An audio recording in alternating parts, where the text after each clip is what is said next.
I have question 5, which asks, which of the following will have a higher solubility limit in water, iron 3 chloride or ethane, and why?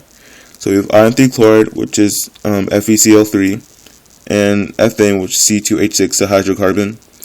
And to determine which one has a higher solubility limit, we look at what kind of bonds they have. And FeCl3, iron 3 chloride, is considered to be a polar covalent bond. And the hydrocarbon ethane, C2H6, is considered to be nonpolar covalent. So polar versus nonpolar covalent. They're both covalent bonds. And FeCl3, since their difference in electricity is higher, they're going to have difference in electricity is higher. That basically tells why it's a polar covalent.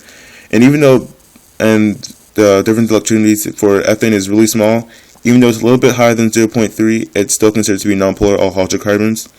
And generally, hydrocarbons as a root just don't are just not soluble in water. It's not very soluble in water. But also, since the electronegativity is low and is lower than FeCl3, and we know that we have this rule that like dissolves like.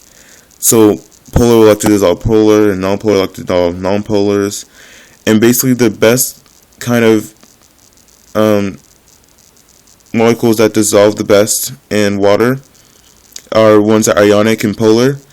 And so, again, we say like dissolves like. So polar dissolves polar. So water is polar. So that means water dissolves FeCl3 the best. So which is the higher solubility limit in water? It'd be FeCl3.